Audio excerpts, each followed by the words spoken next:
We've created a monster. Godzilla! No, the City TV Not So Great movie is a monster hit. Not a monster, really. Yes, a monster. The response is overwhelming. The world is stunned. Please remain calm. What can stop this madness? Well, I know the atom bomb will be. Well, I know the atom bomb will be.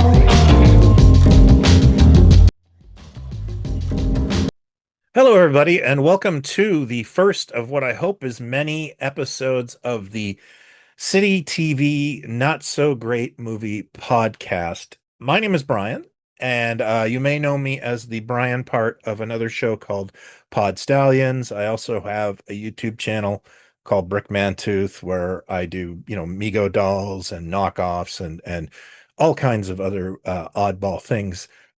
This particular podcast has been a dream of mine, and it's a little bit of a niche item, but I think generally it's very relatable to people who grew up outside of Canada or grew up not knowing what City TV is. I chose this podcast based on a show they would have. I believe they began it in the early 1980s. It was called The Not So Great Movie.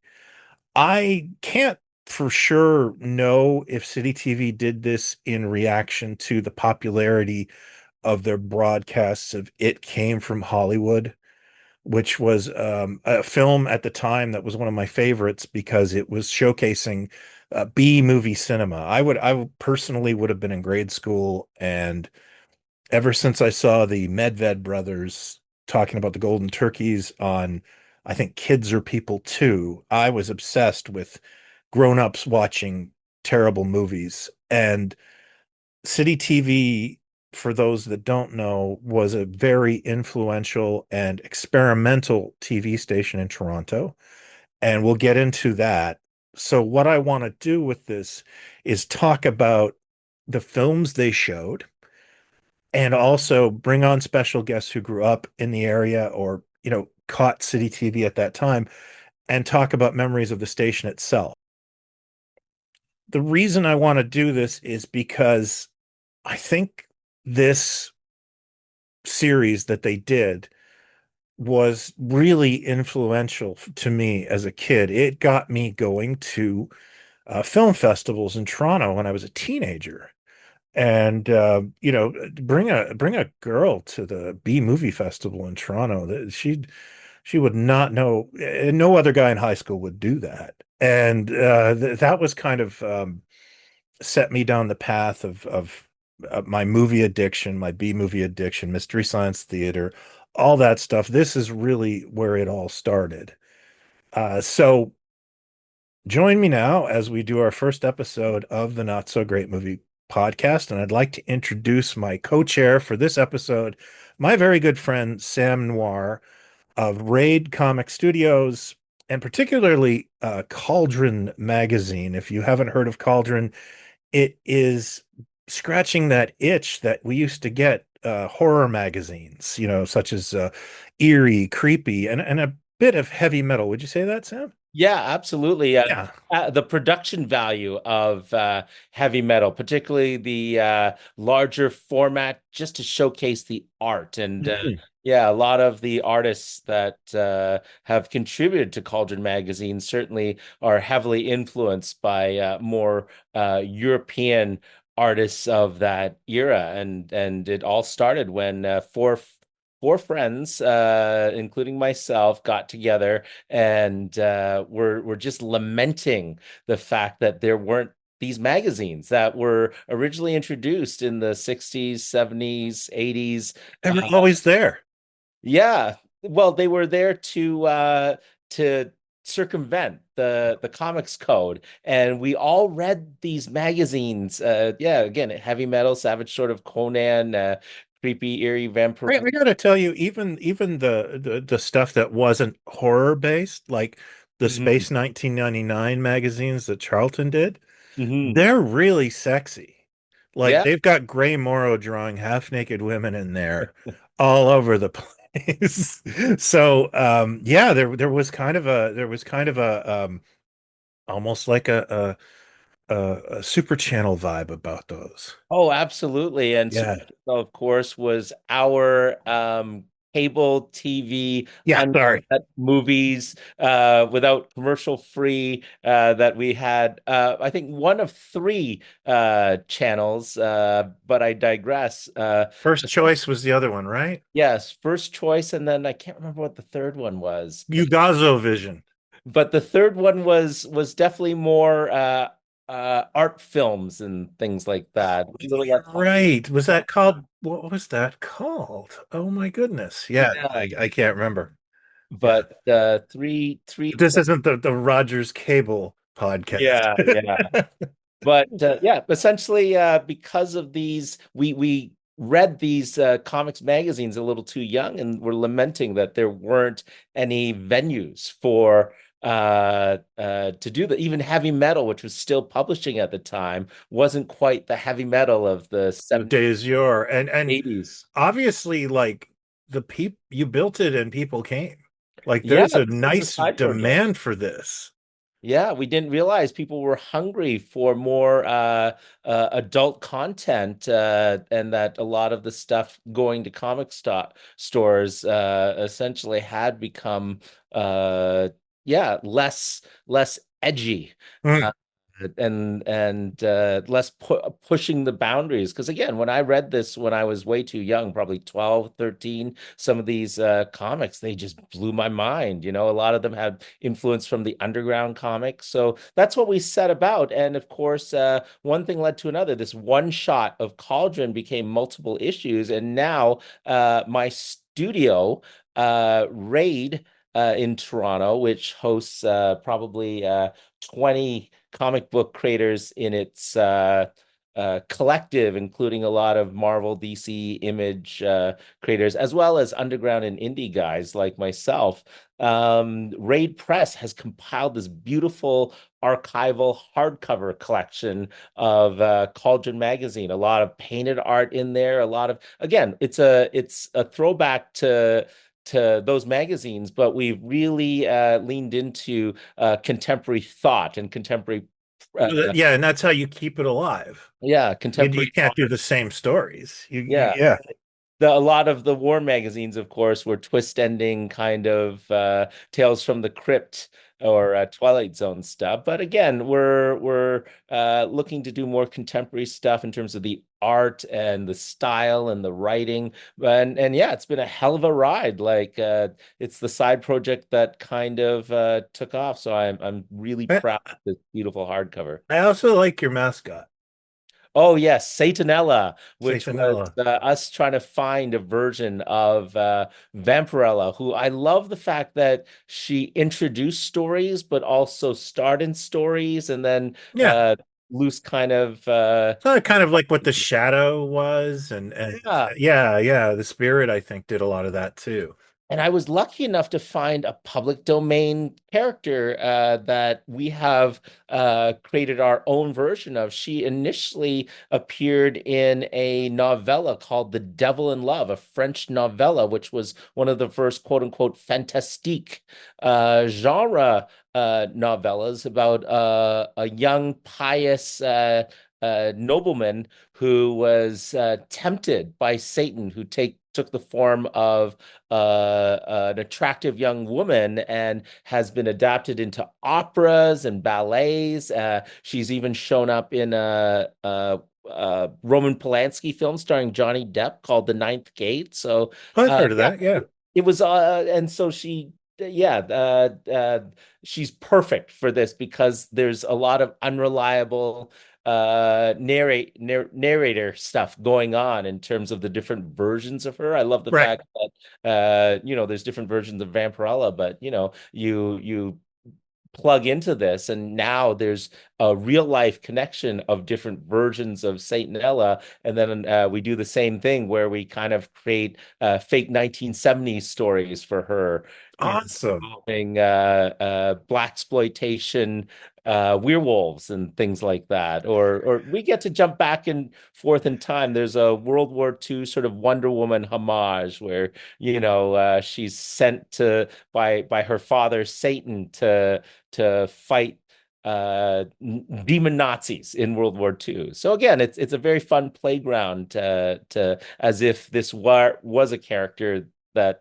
has been around for, well, she has in fact been around for 300 years, but I get to make up different versions of her as well that may or may not have existed, that are inspired by, other stuff. But yeah, very excited. Yeah, I can understand why you want to go to work. People can go check out. I don't know if they're on the website yet, but they will be soon enough. So raypress.com if you want to check out Cauldron, Forbidden Appetites, our beautiful hardcover, presenting the best of Cauldron Magazine, but also all new material as well. That's fantastic. And I will put the links in the descriptions on this. And thanks for allowing me to talk about. Oh no, of course not. Of course, that's the fun part of this is, um, I have a lot of people in my life that grew up around this area, and they're all doing interesting things. And I kind of think that would be a lot of fun, is to, to introduce new people into this. And you were the perfect first subject and possible return subject, because Oh, absolutely. you and I have been in a car a lot. And this is not going to be, a difficult thing for me to do. Yeah, we've watched a lot of the same things. Our childhood touchstones are very We've had a lot of shared experiences and shared perspectives. Yeah. And anyway, how far away from the Metro Zoo did you grow up from? Probably 30 minutes. Oh, really? So yeah. Yeah, I was about 20. Okay. So I was like, we lived there. That kind of stuff. And you remember the McDonald's that didn't have straws? That's right. Yeah, That and had the hot dogs as monorail. well. Yeah. Yeah. The McDonald's that serve hot dogs. Yeah, actually, I was really disappointed when I took my kids there, and it's just like a pizza. Uh, But let's start on our city TV journey. Do you remember the Not So Great movie? I do. And of course, just to fill in our audience, City TV was a UHF channel. It was what, 57? Nope, 79, cable Was it 7. 79? And it Okay. turned to 57 sometime in the period where I still had a black and white television in my bedroom. Yeah, Because, me as well. yeah. But I do remember you'd like go all the way to, well, I'd go all the way to 57 to get it off the bunny ears, the Oh, antennas. But oh, yeah, yeah, yeah. And I always wanted to catch MASH, because City TV was clock two-ish, two back-to-back mashes, Yeah. and sometimes the audio wouldn't sync with the video. But I digress. What they were an experimental show or experimental station. A lot of their stuff was on the ground content, Yeah. right then and there in downtown Toronto. And my mom always thought they were a bit sleazy, and I was kind of like, yeah, but And they were. They They were absolutely kind of. were. And I also felt that SCTV was aping a lot of City TV. Absolutely. Like, obviously Stars in One with Brock Linehan, it was Brian Linehan. Yeah. But there was just there's so many more. Like, I think a lot of people wouldn't know that, like, Andrea Martin has a show where I think it's called like You, and that was kind of making fun of Mickey Moore, who I think was married to the president or somebody who worked at City TV. I can't remember. Oh no, sorry. Mickey Moore was married to my friend's boss. And they had to go to court with her. That was it. They all had to testify, and he's like, I met Mickey Moore today. But yeah, she had a show on City TV. They had disco shows. Oh, yeah.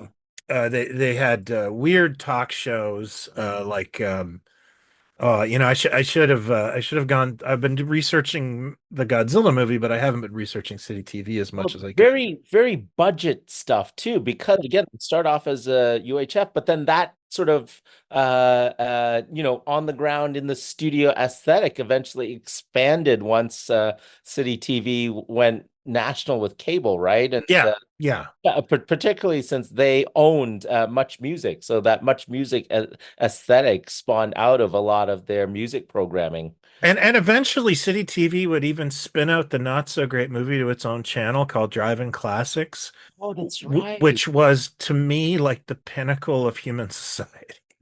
Like that channel, like I cried when it because what happened was Znaimer sold City TV to a conglomerate, Bell Media Corp, and they just destroyed Drive-In Classics. Like it just turned into like we play Xena 24 hours a day now. Yeah. And most of the timer was the personality who owned City He TV. founded it and he just had a really great vision. Um, And he was also apparently the inspiration for the character, the who I guess owned the station or the programmer in Videodrome. mhm, mhm. Yeah, and I believe that Reiner Schwartz played him in Videodrome. Um, if I'm not mistaken, Reiner Schwartz was a known Toronto radio celebrity, so he probably knew who Moses Znaimer was very Oh well. yeah. And So he and probably did a really good job. It's probably like a Dr. Evil, um, yeah, Lauren Michaels situation. yeah, yeah. But City was known for a lot of things. Um, but Hmm. let's just kind of go through and we can talk. My memories for the kids stuff, they played bargain basement crap for kids. Hmm. And the three things I remember is a lot of Rocket Robin Hood. Absolutely. Uh, Spider-Man. well, I don't remember them playing Spider-Man. I always felt Oh, that was really? like the That Hamilton was station. early in the morning, I thought. Okay, maybe, but they they played was it Space Angel? Do you Oh remember my God. Space Angel? Like I watched that every day at noon, and I think I was scared of it. But because it was probably like 78 when they were Mhm. playing this show from the 50s with terrifying human lips.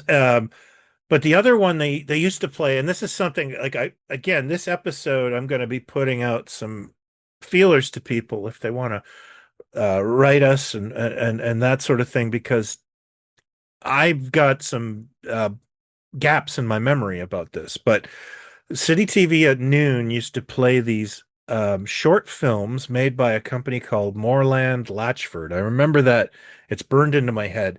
I've never been able to find them, but it was like these neighborhood, it was like a Bowery Boys kind of 60s series that was definitely filmed like in Degrassi and Kensington Market. And they were fun. They were really fun short films, very indie, and I would love to track those down.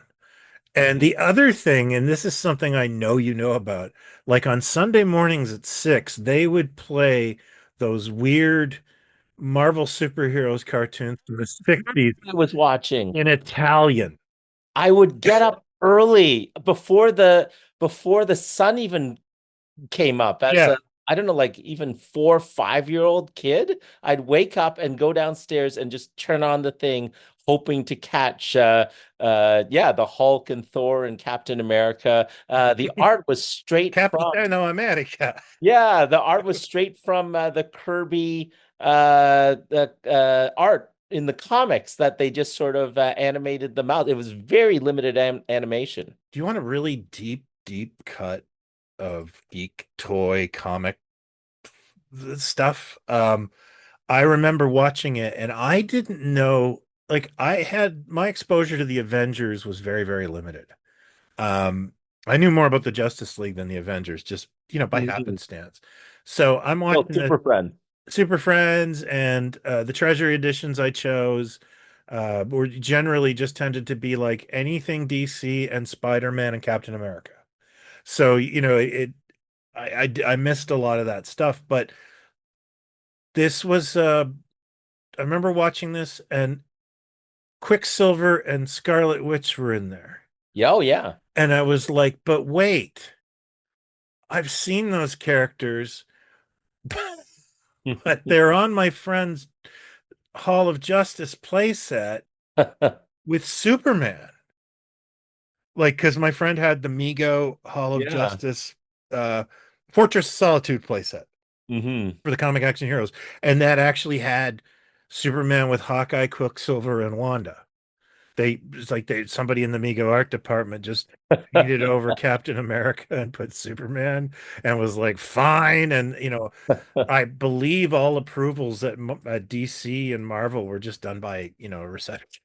Well, the great thing about growing up with Mego was for me, and particularly the crossovers in the Treasury editions, there was no DC or Marvel. To me, they were all like, my first memories of playing with Mego Yeah. characters are Spider-Man could be in the same toy line as Batman and Superman, and they played and fought together. Or that Treasury edition of Superman Spider-Man in my head. That blew a friend of mine's gasket because he had read a comic where Spider-Man's like, does Clark Kent have these problems? And then like the next, then he got that treasury and he's like, well, wait, which is it?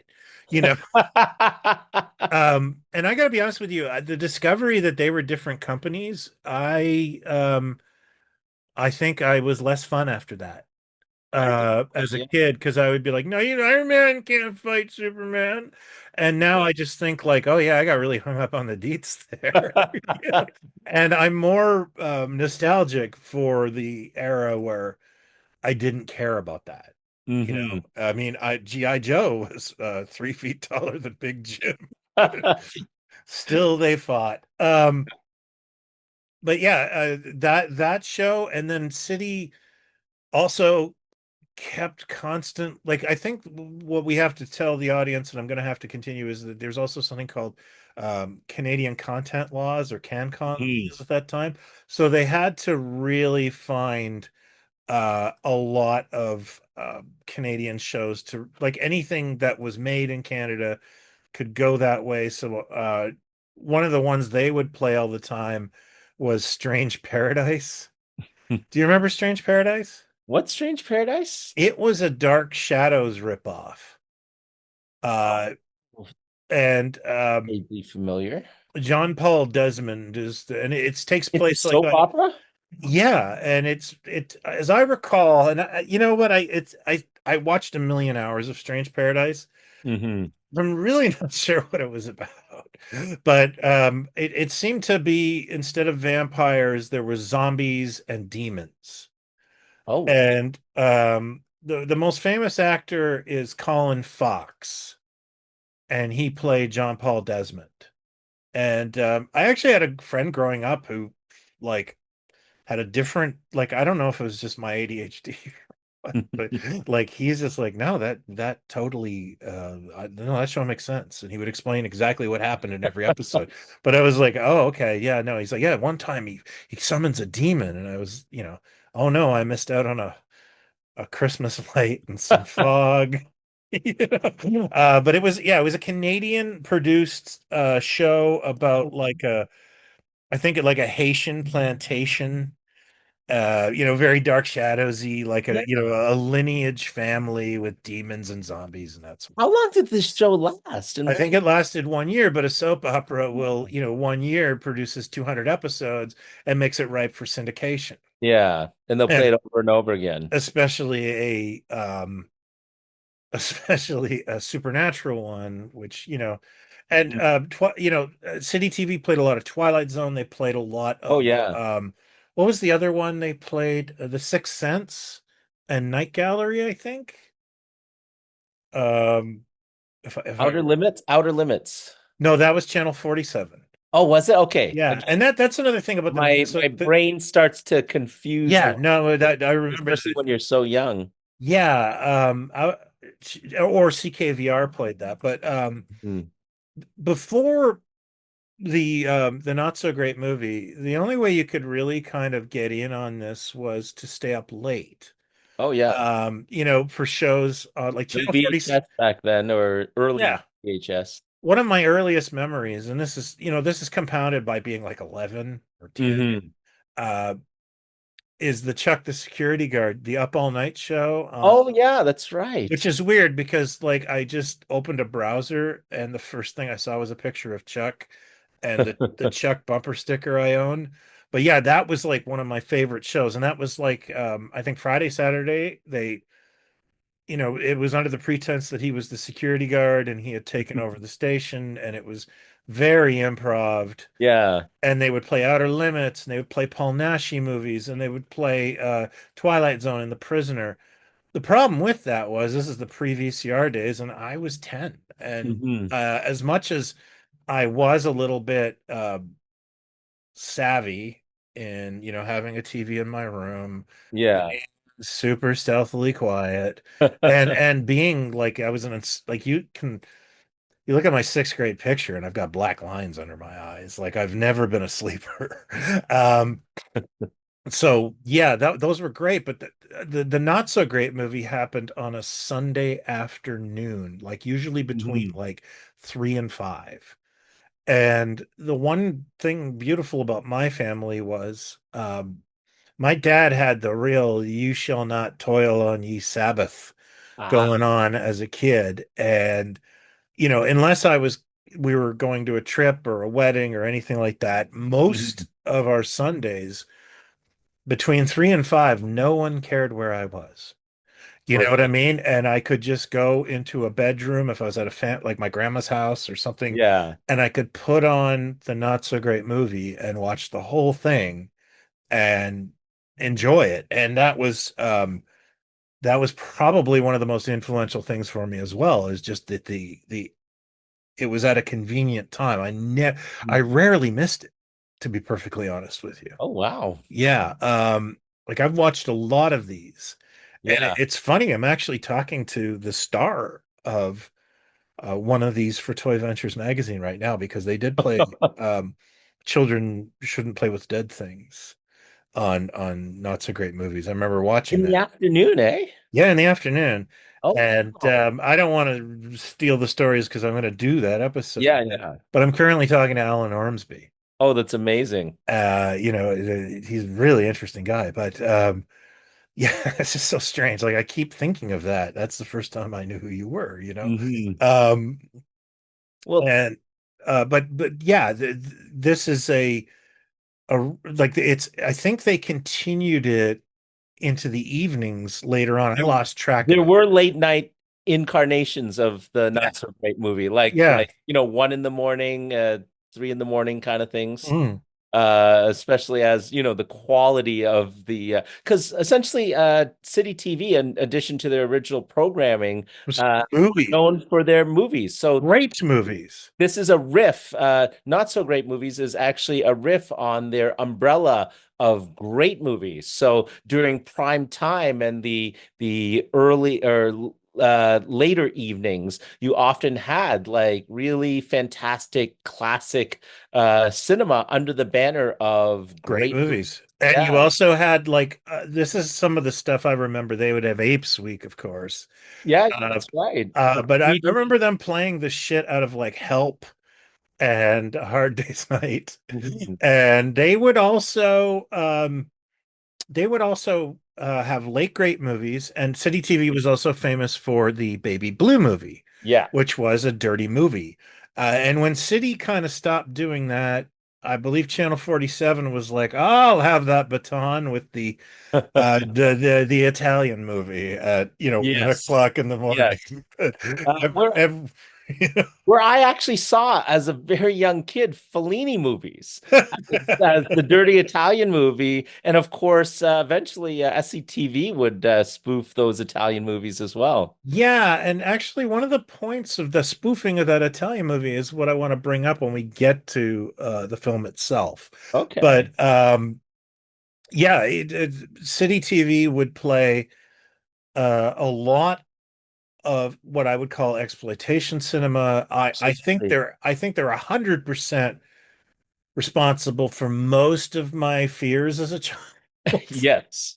Because not only did they play the movie, and this could just be my memory compacting things and all that, Hmm. but I swear to God, they got the print that had tire tracks on it, like the grainiest, shittiest, like it just was like, Yeah. where'd they find that? Well, some of them were very well played Yeah, for sure. yeah, and like I can remember watching the movie The Bible, because they would roll that out all the time. I think it's like John Huston. directed it. Would that come around during like Easter, or was that just whenever they felt like It playing it? just felt like it all melds into one Yeah. another. But they could put that on as a 2 night thing. But they would also premiere Hollywood movies on City TV because nobody else Oh was yeah. picking them up for national broadcast. Hmm. And of course, they also did really cool things like, do you remember that they played John Waters' Polyester in '85? And that you had to go to Max Milk to get the scratch and sniff card? Oh, that's right. They did a lot of stunts like that too. Yeah. They Yeah. also played Creature from the Black Lagoon and House of Wax and other 3D I think ones. Global did House of Wax. Was it global? Okay, again, my memories are I sort of, was there because they did like Bawana Devil and yeah. Gorilla at Large.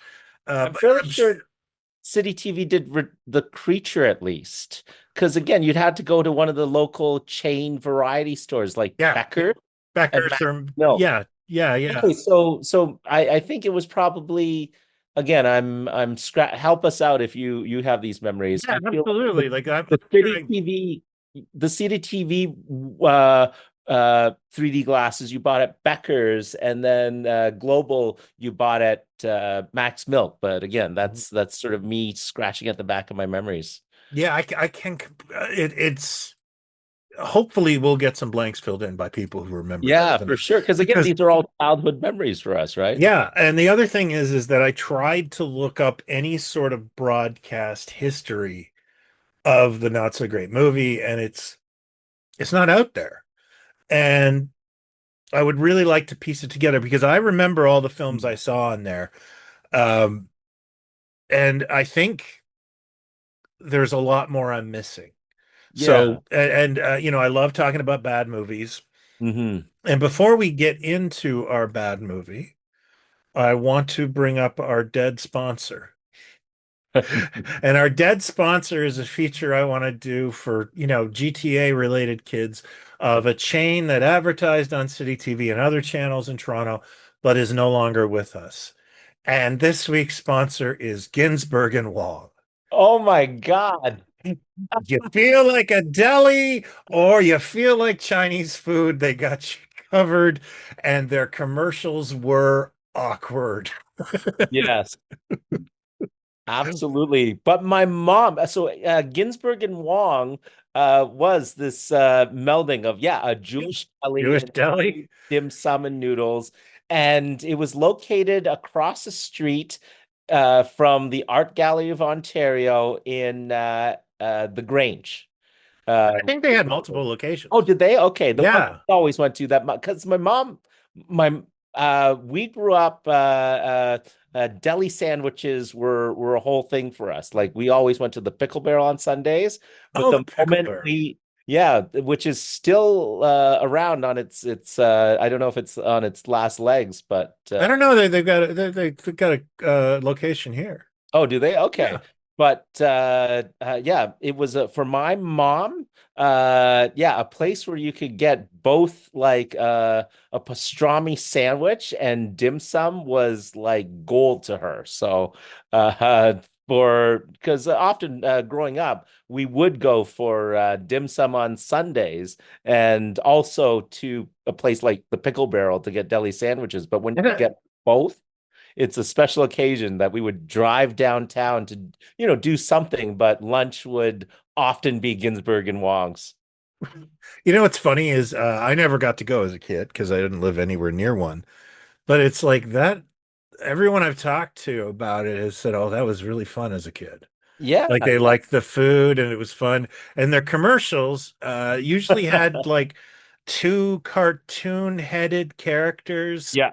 one looking very Jewish and the Yeah. other one The racial stereotypes that were the mascots of Ginsburg and Wong. that was my impact. Like that my takeaway as a kid is like, what am I watching? But those commercials ran a lot on the radio Oh, and yeah. they were very popular and they were I funny. love that you've scored them as a sponsor. Yes. I want my Ginsburg and Wong t-shirt. I don't want to brag, but I think I got towers in the bag too.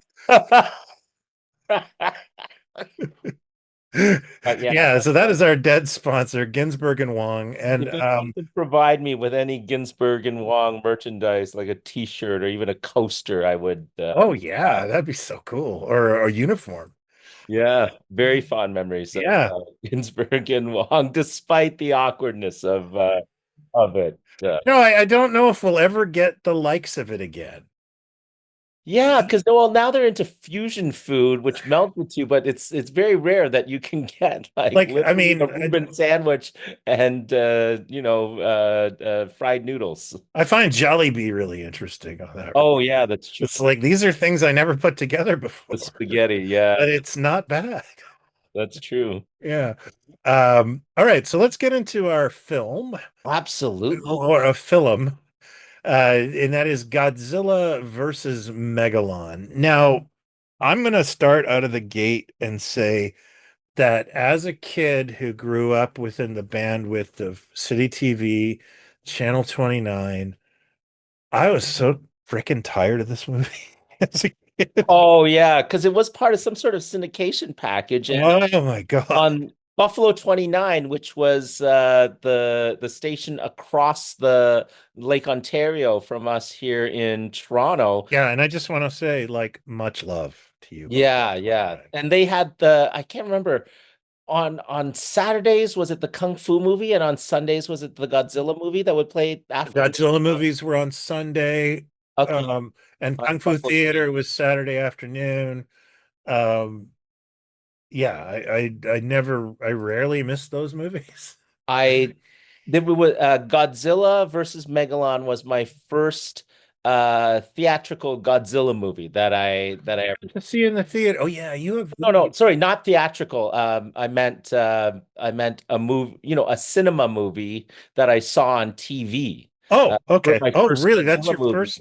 Oh, Yeah, really? because again, I was aware of Godzilla because when we were young, we had the Godzilla animated show and we had the Shogun Warrior. So at that point, I was well aware that Godzilla was an awesome, awesome toy, one of the best toys ever with the flickering tongue, fire tongue, and the, Yeah, the I've got two of firing those punch. looking at me right now. Well, That is the pinnacle. I never had one as a kid. Did you have Oh, one? I was denied. Oh yeah, The this is only why we're so Godzilla toy I ever got was the GLJ Bendy. Oh yeah, that's That's right. why I love it. And then I think in the 80s, Imperial toy. Yeah, the three. I think there were at least three sizes. And I was like, I bought all that crap. Yeah, me Um, too. From Toys R Us. and I loved it. And if you come over on the stairs in my house now, I have the header card for um The Dropbox the or the drop box? box for Imperial for those God. Oh wow. Even though I was a teenager at the time, I was just so happy to buy a Godzilla toy. Well, And I think I have a pretty good Godzilla collection now, and I don't think I'm going to grow it, but it mm. is like a running of the victory lap bases of Godzilla toys. Whenever I find one of those Imperial like plastic limited, like I think it was the arms and the tail that was had some limited articulation. But yeah, they came in three sizes and they As came seen on Roseanne. yeah, they came in a box display with a tag Yeah. for it, and whenever I find one of those in the wild, I just have to buy it to because there's so many, like the paint jobs are so awful, and there's so many different. I think they kept re-releasing them, so there's so many different paint variants in Oh those yeah. Oh yeah. And I'll bet sizes. you anything. I haven't looked this up in a while, but I'm pretty sure that like once Imperial abandoned them, they just showed up elsewhere. Yeah, and the dollars As China, Hong Kong be Hong Kong. in both the uh uh dollar whatever dollar stores were back then, and Well, they were nickel Chinatown. stores, son. In Chinatown as well. So what were you saying about Roseanne? Did But did yeah, the this the Imperial Godzilla Godzilla was on the Connors living room back table for most of the series, and really even in one episode, the Roseanne, large size one? Or yeah, even in the like one of the later episodes, Roseanne uses it to smash the TV. Oh, that's And I amazing. don't actually watch Roseanne anymore. Like that's kind of, but I have a good memory. Hmm. But yeah, that was kind of like really, I always loved that. And we've had Imperial Godzilla in our house ever since. In fact, it's right next to my front door. Right on. So Yeah. what was your first memory of Godzilla? Was it the cartoon? No, it was I think I had gotten into Godzilla like I don't even think I remember my first time. Like I think I saw an ending of a Godzilla movie when I was like 5 or 6. Hmm. And then my first memory of Godzilla was, and this is how you got news, my friend Dean Alexander. He said, "Hey, you gonna watch Godzilla versus the Thing today?" And I was like, "What's Godzilla?" And he's like, "It's on its CBC like at like 4." And I ran home, and I think it was like my grandfather's birthday. Like it was some sort of so I turned it on and I'm like, oh my God. And I'm trying so hard to like it was, families coming over and Yeah. you're gonna get called to the table. Like you're trying to somehow speed up the film. Yeah. I'm on ingest, so I remember getting the all the exposition, like an hour of the exposition, got coffee, ate, ate the cake, said happy birthday, got my ass down there and watched like the last 15 minutes of Godzilla, the bad guy, getting killed. And then um talking to those same friends around the time the cartoon came out, Channel 2 in Rochester, the NBC affiliate, they would have a monster week. And they played all of like they played the Raymond Burr Godzilla. This is probably 79 or 80. Godzilla. Yeah, War of the Gargantuas, Frankenstein Conquers the World, Majin, a movie that we'll mention later called Dagora the Space Monster that I hate. And yeah, so and several Godzilla films after that. And I think that's where my education came from. And then, of course, like these were so feast or famine, like you'd get some in October and then it was like, screw you.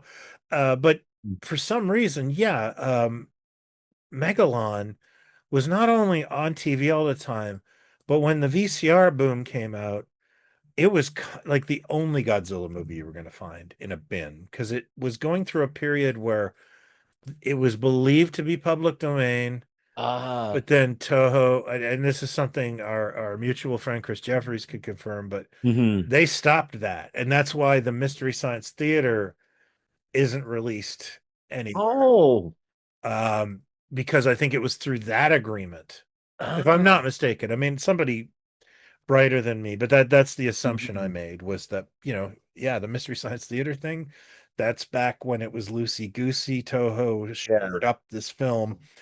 My other memory of this film, and it goes back to the um, like my first memory of this film, the opening scene goes to an SCTV joke where the child on the stupid ass dolphin thing is clearly voiced by a woman, an Yeah. adult woman.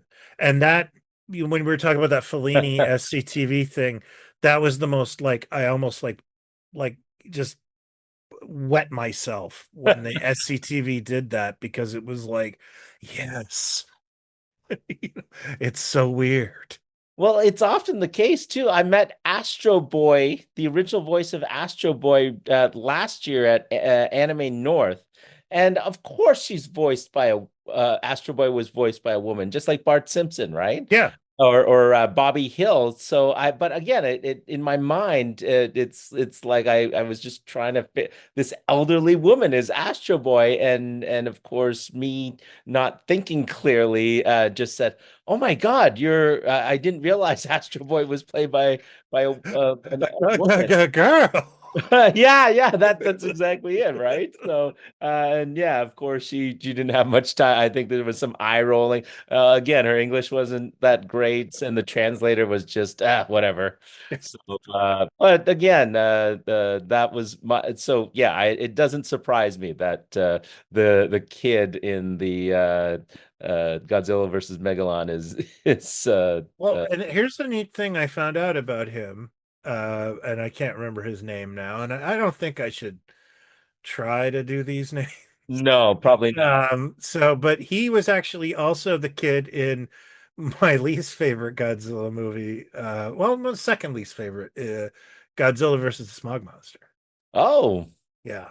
So, well, that this was common in Godzilla movies where you have the same cast of actors showing up in different Mhm. Godzilla movies as different characters again and again and again, often as the same type of stock character, where one's like a scientist in one and ends up Yeah. dying, but then will show up as another scientist character. So, Yeah. The scientist guy whose name is Sasaki. I don't want to do his first name, but it's Mr. Sasaki was in Godzilla vs. Megalon, Terror of Mechagodzilla, my least favorite Godzilla movie. Godzilla versus Biollante, Godzilla versus King Ghidorah. oh Like wow. he kept going to different eras. So that is But did he play the same character or different? now he's like a soldier. He's a Oh, okay. professor again. Yeah, like they're not the same characters because the character's name in Godzilla versus Megalon is Goro, and he's the Okay. inventor of Jet Jaguar. Um, the character I because of I guess like my cynical view towards this film as a kid, Hmm. it was I think a maturing sign when I grew up to love him Ah. because I thought he was a joke. But then, you start to realize, well, Godzilla movies are weird. And this era of Godzilla movies in particular really lean towards the kids audience. Yeah. It's no longer the terror, the horror. You'd no longer be scared of Godzilla. He often was a friend to children. And in particular, Jet Jaguar, I think, was designed. Wasn't it a contest that I Jet don't Jaguar? know. I believe it was a contest that kids would send in their designs, and they eventually picked Jet Jaguar, who ended up the costume ended up looking, other than the chest piece, I don't think it looked very much like the design that was sent in, but yeah, the whole Ultraman vibe to him. And in fact, I even thought at first, as a kid, when I first saw this at the perfect age too. I was young enough to appreciate all the goofiness, I guess, of the Godzilla and how cool the robot Jet Jaguar was. I even thought it was Godzilla meets Ultraman as a kid because I would visit my grandmother in Hong Kong and had sort of discovered Ultraman that way. And yeah, was young enough to be like, wait, is that one of the Ultramen? There's so many different ones. It's that's funny because there was like I read about Ultraman when I was like 10 in a Famous Monsters I found at a used bookstore. And I was fascinated with it. And I also read all about all the Godzilla movies through a Crestwood books. Remember the Mhm. Crestwood books? I checked that Yeah, Godzilla. I think I checked that it's Godzilla one out. Godzilla, Frankenstein, Yeah, Dracula. Yeah, Creature from the yeah. Black Lagoon. And That was a few years ago too. did they? Yeah, That I have all the originals and um you'd get them from the library. For me, those were yeah. library Oh books. yeah. So but that Crestwood Godzilla book, I've never forgotten it. And I'd get in arguments with kids about, Minya is not Godzuki. Those always ended with violence. But yeah, and this was, I think I just kind of took it for granted for a very long time. It's Hmm. also not one of the better production-wise films. Like it's a little Oh yeah. cheaper looking. It's definitely done on the cheap, Yeah. the stock footage involved. And in fact, I believe this was also a debut performance for the original guy in the Godzilla suit, the one that gets all the accolades. Mr. Nakajima? Yeah. At this point, this was the first film where someone else was in Oh, okay, so this is okay because Godzilla 2. I was lucky enough to meet that man Oh, really? years ago, and I got his autograph. He did A not speak backup English. Godzilla guy? No, the original. Oh, the original guy. Yeah, and I have his autograph in my bathroom. Where did he appear? He was at Chiller Theater, Oh man, that would have been awesome. and his autographs were free, I think, at the time. It Oh, was even like I got one for me, and I gave one to my father-in-law because he was a big Godzilla guy, that's and that would have awesome. been his Godzilla. Wow. Did you get Yeah. to chat with him at all? Or No, he didn't speak. of It course. was very, very clear Yeah, you weren't getting your moment. God. You know, But it was like a free autograph, which it's is a free autograph, and I mean, like I was so, I'm sure that my face, Mhm, gave him an indication of how, impressed I was, because mhm. I think I was grinning like Jet Jaguar, who's got a terrifying The grin. scary jack-o'-lantern Cheshire grin. Cat BS going on there. Yeah. Now, was the autograph, did he autograph a photo? Was it the photo of him in half the suit with the Yep. suspenders, like the Yep. famous? Yeah, it was just a photocopy, and he, of course, it is done in his wonderful handwriting, and it's yeah. I just looked at it this morning. Amazing. Yeah, So good. And again, the two Megalon and is it Gaiyan that are the two bad guys in yeah, and this? and these are two like characters that in my teens I would spit on, and now I'm staring at because they're in front of me on my desk as dollies because I love them, and it's just so weird. I I have a love for them as well, but to me, they're kind of the Washington Generals of Godzilla bad guys. That's the basketball team that plays the Harlem Globetrotters, right? Yes. Yeah. Yeah. No, I got that reference. I guess they're like the R team on Pokemon. I can't remember their They names.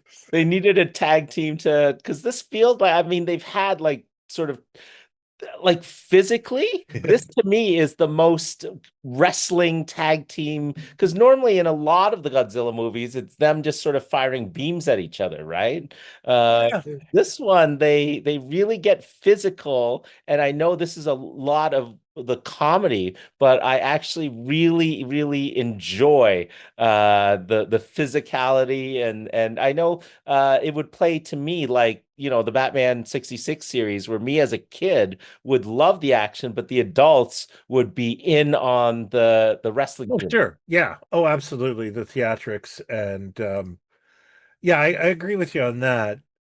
For me, I think one of the most interesting things is the film that followed this is Godzilla versus Mechagodzilla, which I consider the finest Oh, absolutely. Godzilla movie. Like I love that movie, and it did not air on Not So Great Movies, and but it did air on Buffalo 29 a million times. Hmm. And I also think Buffalo 29 played the crap out of this as well. Oh, yeah, And there was that was obviously some probably kind of syndication package. yeah, and they also had like Castle of Evil and Destination Inner Space. Like, oh my God, get new movies. Now, do you But think Jet Jaguar was popular enough to, in terms of like, oh, robot's cool, the kids love the robot, they sell toys. Do you think they had that approach to Mecha Godzilla and that oh, hey, we have a robot?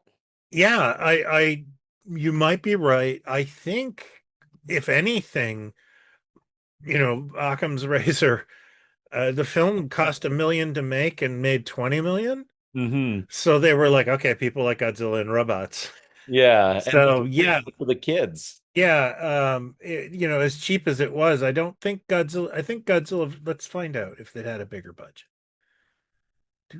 No, it didn't. It just looked so Oh. much better. Yeah, King Caesar, aside. Mhm. Wow, okay, and it also made 20 million. So yeah, you put something out there for 1.2 million and it brings back 20 times that. Hmm. You just keep going, I guess, in that direction. Yeah. But I Not including the overseas market. I think was it the 70s that they put together? Do you think they put together these syndication packages to send to U.S. television. Well, I think what We were happened with certainly living in the age of Godzilla back in the day. yeah, but I mean, I think back then, and this is something I'll miss because I've been unable to find some of the Toho films I loved as a kid, Hmm. and maybe somebody can, send me an email about this because I don't understand it. Without the voice tracks of like the AIP films, or Yeah. watching Godzilla versus Megalon, I want that little kid's stupid voice. Because that's comfort, like Yeah. that's familiar to me, and Yeah. but it's funny that Megalon I would consider a real low, and I don't think they were released in this pattern, but I believe Megalon was released, and then its predecessor, Godzilla versus Gigan, was released later as Godzilla on Monster Island. Mm. I think because I remember Godzilla on Monster Island being on like at theaters when I was in the fourth grade. Oh, And really? I Okay. would see the ads on Buffalo 29, and I'd Oh. you'd go through that like that's not gonna happen here. But You know, okay, so they were airing the ads, but I don't think they came up to Canada. Otherwise, I'd that's be what the I one mean. for that. That's what I mean. So we didn't get what another Godzilla in the theaters till 85? Yeah, I think 85. Yeah. And I remember, and this is funny, I'm still in touch with this guy. A friend of mine worked at the local movie parlor, the Brock Theater, Hmm. and asked me to, or, I asked him, can I have the Godzilla 85 poster? And he's like, yeah, I'll talk to my boss. He's like, yeah, give him $10. And years later, I found out like he's got he's a huge comic guy and he's got his own comic podcast and stuff. And he said, it's weird. We never talked about this crap in high school. And I was like, yeah, but me buying a Godzilla poster off you should have been a big red flag. You know? But yeah, that one that was another thing. I was really Godzilla jazzed for Hmm. 85. I don't know if you were. Oh, I was because Yeah. again, I had grown up and never had a chance to see a theatrical. I mean, I don't even in my mind it was that they were playing them on TV, so that they wouldn't have like, and those were quote unquote old movies. Yeah. Uh, even though they were probably some of the later ones were probably only 4 or 5 years old, but And speaking of City TV, I went down to the Silver Snail that year and bought the Godzilla. Well, I think the Japanese lobby cards oh my God, from the Silver Snail, what? which was only 2 blocks away from City TV at the time. Like were these North American lobby No, cards? they were Japanese. Oh, The Silver wow. So Snail they used to have somehow, that ability to bring in stuff from yeah, Japan. Those import stuff. they had a Majin model kit um Ah. on display there for years. That place was like an oasis. Yeah, so Silver Snail had a distribution company back in the 70s and Andromeda. Andromeda. Yeah, so I would imagine based on the stock in the upstairs of the Silver Snail, which is a legendary Toronto comic book store, Mhm. they had yeah, you're right, all the model kits and all the import toys and the Metacom action figures and stuff like that. So they were at the time probably a pipeline for all that stuff. Two people that I know in my life that have worked for Andromeda are Lewis from Suspect Video. Oh, did he work at He had worked at Andromeda, and work at Silver Snail? Ian Dixon, and Ian Dixon was the one of the founding members of Advil. Oh man. Yeah, he's a great guy. I haven't seen him in years, but he's a really really sweet guy. Oh, we're talking about the unique dubs as well with the Gold Godzilla movies. Part of my disappointment was actually the fact that the Review Cinema, the Toronto's longest running, continuously running theater, I think it's like 115 years they've been in business, and And for the last 30 years, they have been within walking distance of the worst apartment I ever had. oh, there you go. But yeah, the review in What was it called? The Crossways? yeah. Yeah. Well, they're 10 minutes from the studio here, so they've got a monthly they play at least one Godzilla or Kaiju movie a month. And yeah, it's because I guess the 4K restorations it's always been the Japanese language versions, but I really want them to play the dubs. I wish they would Me have like too. one Yeah. night of the Japanese, like they do this with the anime. One night with the dub and one night with the Japanese soundtrack, and I would go to both easily. Yeah, like I love King Kong Escapes, thanks to the not so great movie, by the way, Yeah. bringing it back.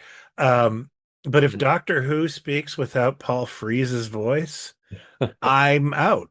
I just can't get into it in the same. And I understand. I'm not trying to say like we should abolish these original prints or no, God no. But I would love to have that option.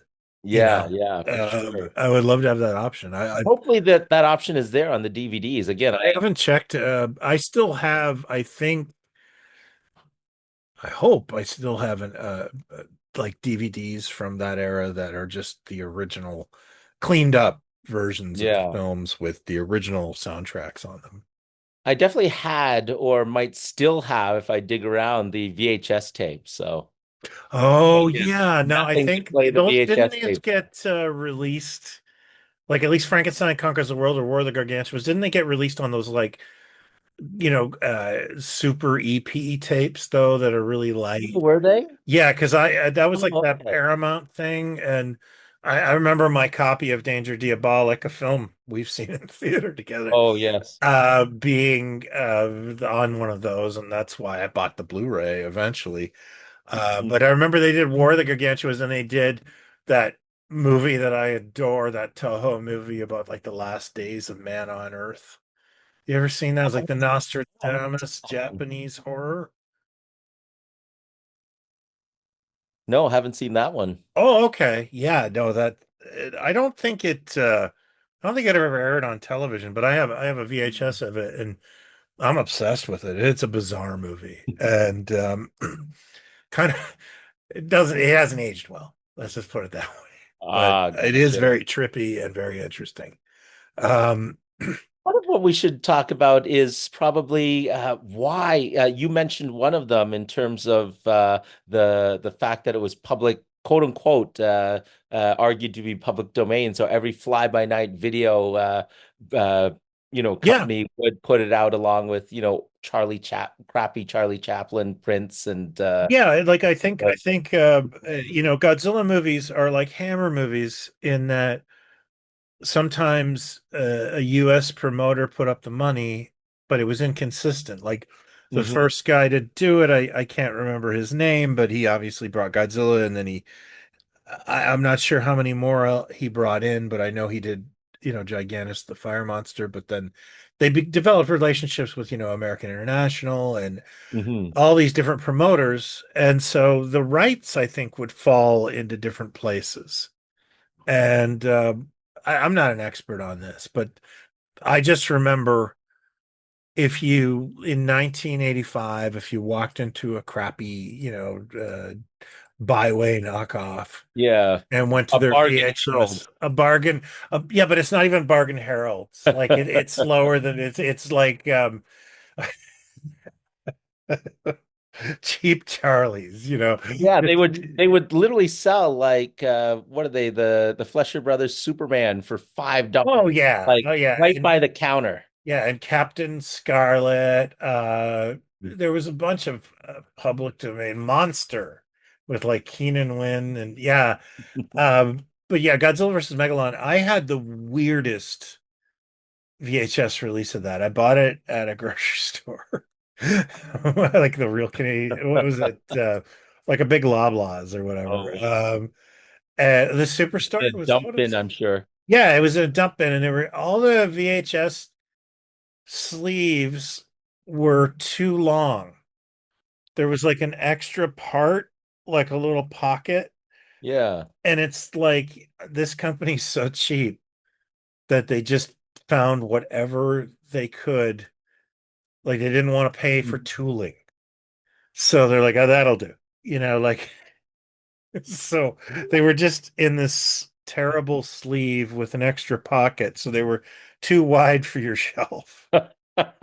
That must have been annoying. Yeah, it was really weird. And it said Godzilla versus Megalon in like no frills type and a picture of fucking Mechagodzilla.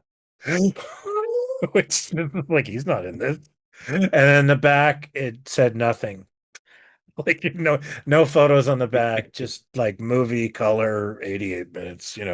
And I just remember like thinking like I can't believe like one of my favorite genres is like this bad. Mhm. Like it's this garbage. This looks like a box of like depressing macaroni. And And then from there, we've got the infamy of the MST3K. Did they do any other Godzilla films? I know they yeah, did Gamera. they did the sea monster as well. I don't know the legality of that one. Yeah, but Um, Megalon was the one that was the perfect type of oh film sure, for yeah. I mean, MST. just for the drop kick scene alone. Yeah, yeah. Well, just even the slow parts that they could make more entertaining, right? Yeah, By yeah. And one of the things I was interested about is the name of the guy who plays the leader of Seatopia. Because yeah, instead of aliens, they're an underground civilized or underwater civilization, right? yeah, but the leader of Seatopia looks like your guidance counselor.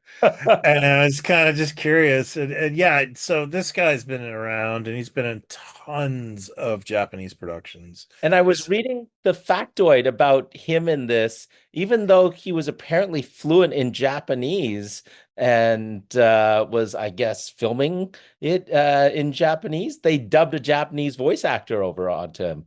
really, that's so Yeah, yeah. strange. Yeah. Yeah, that was weird too, as I can remember. I don't know if it was like I think the magazine was called Markalite, Hmm. but in like 1990, I'm reading an interview with him, and I was just sitting there like thinking like I can't believe that there's everyone anyone cared. You Hmm. know what I mean? Like I couldn't Yeah. believe I was reading that, and it was really interesting. But this guy was in Mothra. He was in another not so great movie, King Kong versus Godzilla, which was a real favorite for City. He was in Mothra versus Godzilla, Godzilla versus the Thing.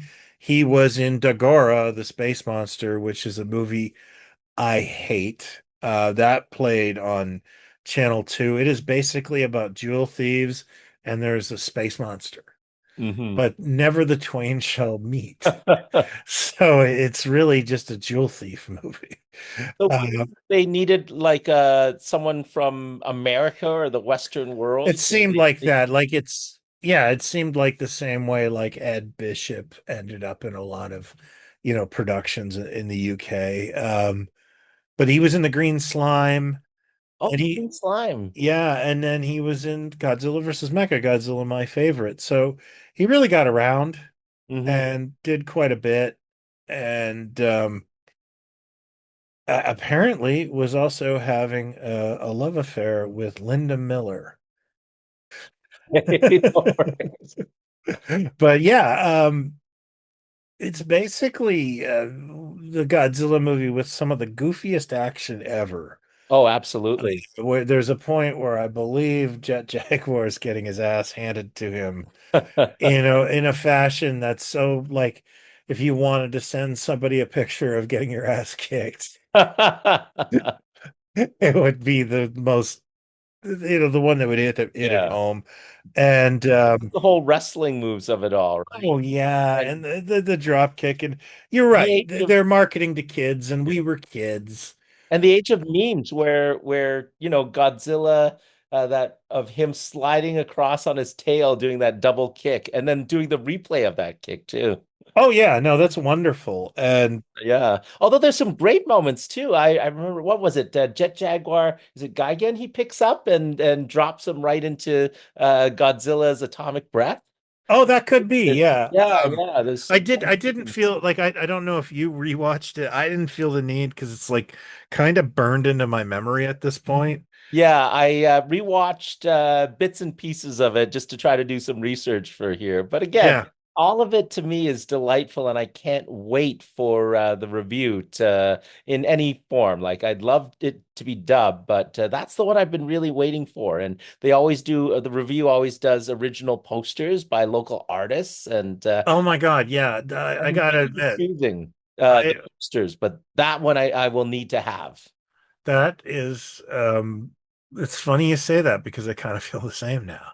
Like I really love it. And I don't know, I feel like that's growth in some Did ways. you have a point where, because for me that love has never sort of faded away, because like I said, we went from like Sunday morning television to the VHS era right into MST3K, and then the meme era of the internet era of it all. I think with me, and this goes for a lot of what I do. I kind of like, have like a 5 or 7 year period where I reevaluate everything Hmm. through my eyes now. Yeah. And and I also look at what I go back to. And I go back to that stuff because it's the Yeah. most fun. And It's I like the modern indefensibly. stuff, but it's just not the same, you know? Yeah. Well, it's indefensibly not a good movie, but for me, the fact that it's always been a fun movie. There are some Godzillas that are just boring, Yep. as we go through them with too much. Well, we've had this debate for a million times, but it's the Godzilla part's always fine. Oh, It's absolutely.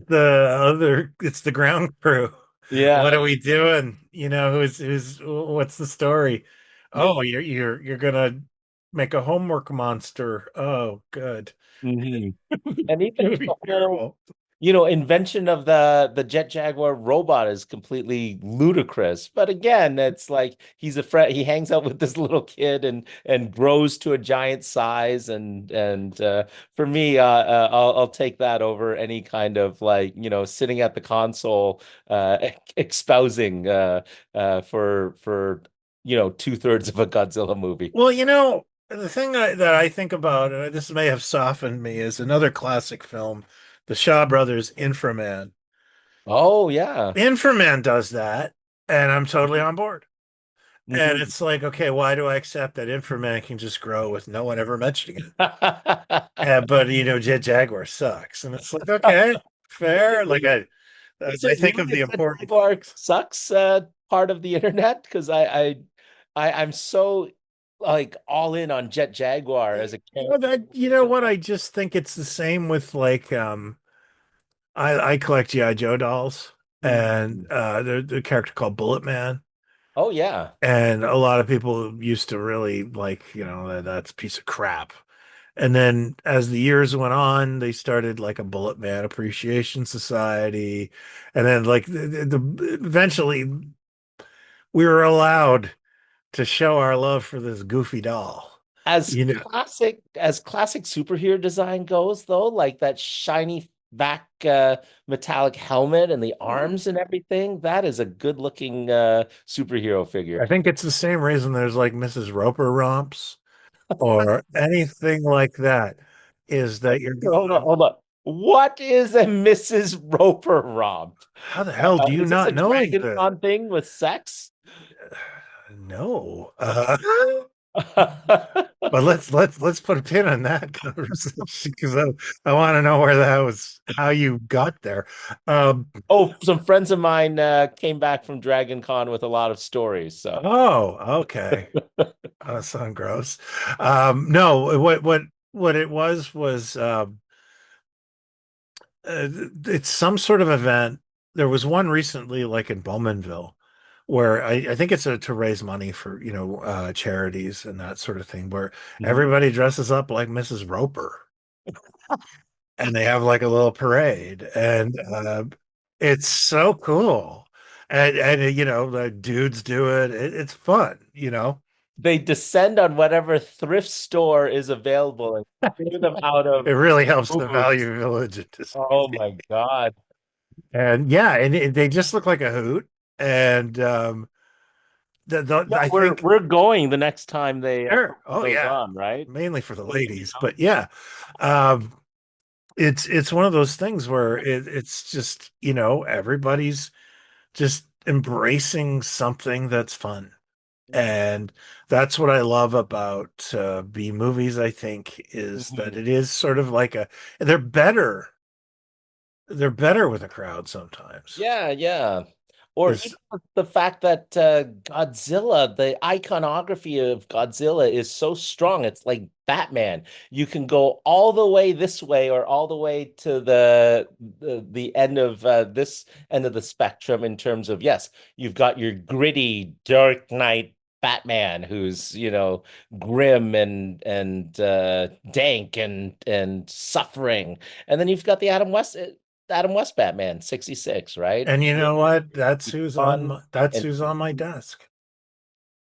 there you go. Yeah. I surround myself with that Godzilla, that kind of Mhm. weird looking, um, you know, softened Mhm. King of the Monsters. And I think they did come up with a new suit for Godzilla versus Megalon. And I think this was the first of sort of again, people can correct me, the more Cookie Monster looking That's what I mean. That's the Godzilla I love is Yeah, the yeah. ping pong ball eyes of the Yeah. Godzilla. But we also live in a world where was it 2 years ago we got Godzilla -1, Oh yeah, which which was was Oscar worthy and dramatic. And who'd a have thought beautiful that film. It's just they could make a Godzilla movie that's all about uh, a human veteran and his PTSD with all the jaw, like with Godzilla as almost a Jaws like figure beneath the ocean, right? Like, it's that yeah. I don't have any words. I Mhm. love that film. It is Mhm. poignant as hell, and it's amazing the range a character that rarely speaks Yeah.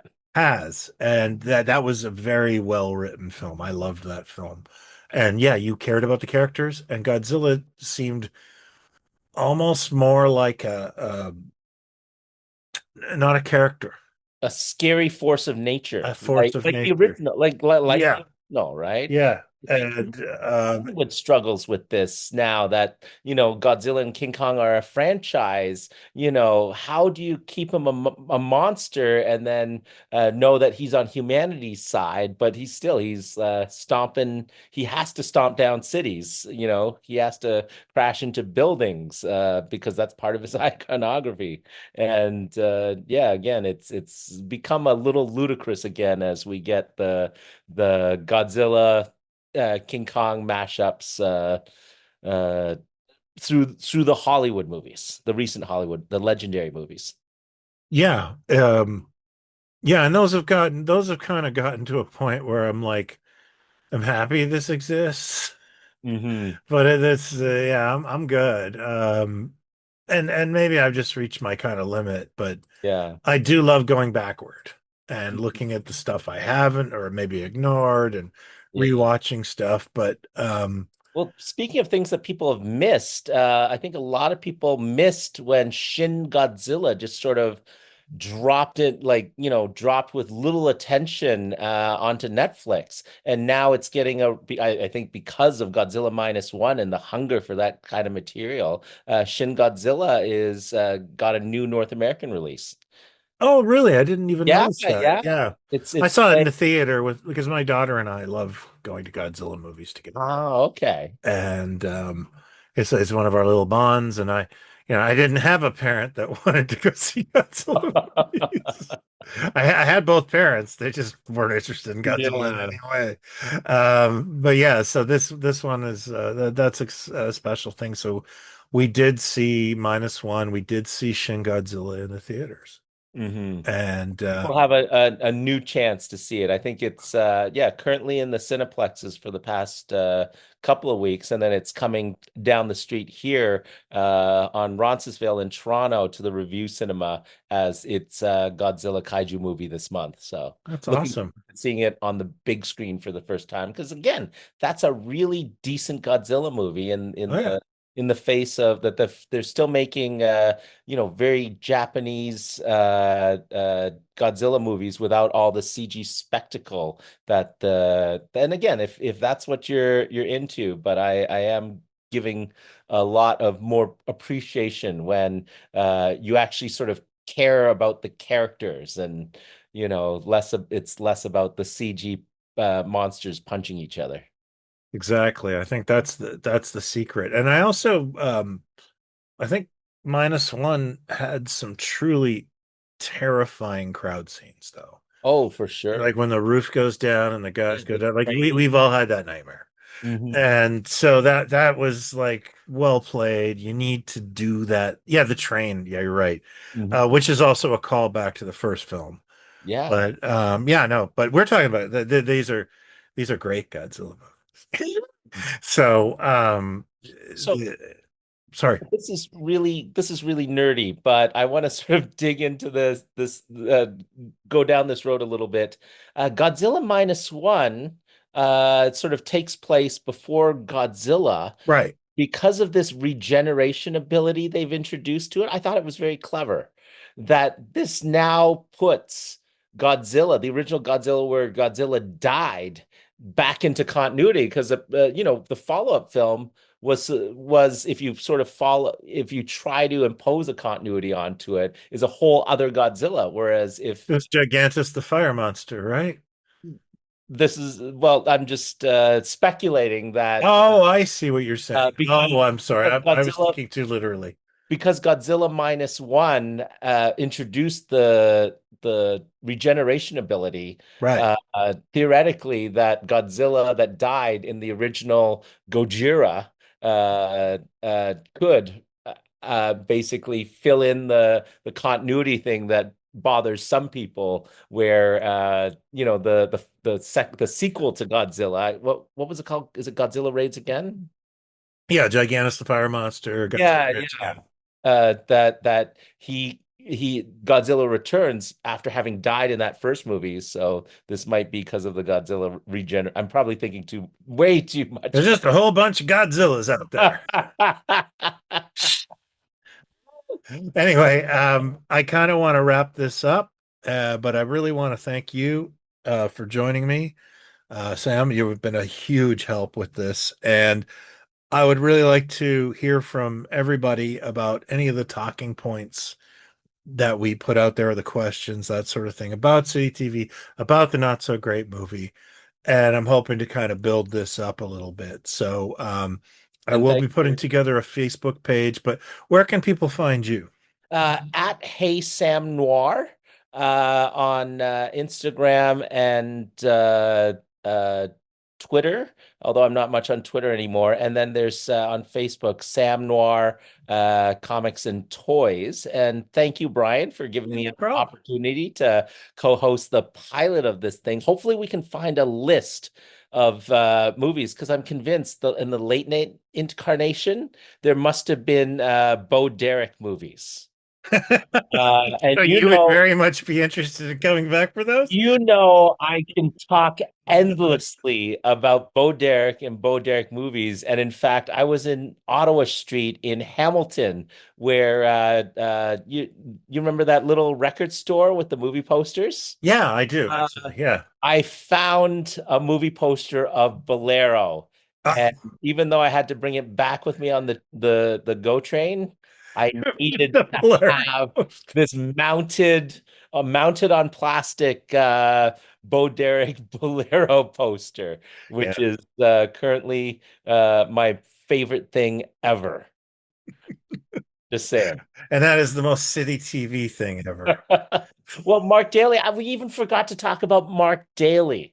Oh my God. Yeah. And the Yeah, voice of City TV, voice of TV. He was a I thinker. I think he did one of the funniest things I've ever heard in my life, which was it was like 3 in the morning. I was taping a Planet of the Apes, and you know how they took the TV shows of Planet of the Apes and they mashed them into movies, and Mhm. they gave them like these, like they just kept getting treachery and greed on the Planet of the Apes, and they got really long, and just I wish I still had this tape. I can't find it. Oh my God. But he goes, all right, and now we're going to conclude our evening with life, liberty, and it's Planet of the Apes. And you can hear him like throwing the cards. And oh my God, I would love to hear that again. That's how much When I love Mark Dailey. when we speak again, I really think we should give him a lot of props and love for being the voice of not only Toronto. TV and city TV news, but yeah, all his little asides in during the great movies and the not so great movies in particular are wonderfully dry and witty. Yeah, it's like this wonderful, sharp-witted, deep-voiced man who kind of looks a little like Hank Hill. Yeah, the glasses So and perfect. someone's dad for sure. Oh my God, yeah, but he had a real his personality came out, and you're right. Mark Daly is one of the unsung heroes of City TV. And what really bothers me is that I can't find a not so great movie intro Oh, that's too bad. with Mark Daly. Oh man. I have the City TV one. Like I was able to use it in our intro, and you'll hear it Yeah. when I launch this. But it's like I can't believe I can't find anything Oh with wow. him saying that, because of course that's the voice that I wanted for the intro. But what I can you do? still regret getting rid of at a certain point down in my mom's basement. There was just a huge piles of VHS of stuff taped off TV. Yeah. For whatever reason, I just sort of caved into the pressure of just because again, I had enough VHS tapes. So in terms of space, those are Oh what yeah. No, I I get it. sacrificed. But I What am can't. I gonna do with this copy of Summer Lovers that's so disappointing? The copy of Summer Lovers that I have had the commercials on it. Yeah, yeah. But I also hate that movie, so I don't even know why I have it on VHS. oh, you hate that movie? Yeah, I do not like that film. The Daryl Hannah of it all? No, no, not just not. I wasn't into it, and Boy. for some reason, I have a copy of it, and it's like this is stupid, because I know from the minute I watched it that I was like, oh, I don't like this, and Oh, I have for so some many. reason, I didn't tape over that. I have Um, so many. I can give you a couple of reasons, but uh, yeah, the amount of tapes I have that were taped off of City TV, it's just a tragedy that all the yeah. I think about the commercials, like Crazy Joe. At some point, you got to have Crazy Joe's sponsor. I think Crazy Joe's might still be in business. They really? Oh my God! I'm hoping it's Crazy Joe himself is still around, or his Yeah, he's still in business. seriously. Oh my God! Closed Saturday, shop Sunday. Yeah, Uh, when Sunday shopping was a thing, infamously, SCTV, of Crazy course, had Highs. Crazy Highs. Yeah. Yeah. Oh, yeah. That Crazy Highs is one of my favorites. I think SCTV, and this is getting way off topic. I knew it was Canadian when they did a parody of like a Gibner carpet commercial, but it was just Phil's nails. But I knew it was just the local idiot on City TV. And it was like, oh my God, this is about us. Oh You yes, know, so much it's of it was in jokes. oh yeah, but that Watch was Canadian that was the television. like that clicked a light bulb in my head as a kid. Yeah, Like this is Canadian. This is mocking City TV. they were always playing "Going Down the Road" as Canadian content, Yeah, and of course they did the spoof of it on SCTV. So yeah. Anyway, I'm gonna sign off, but thank you thanks. very much. And please let me know your feedback on this. I'd love to talk more about not so great movies. Thank you and take care.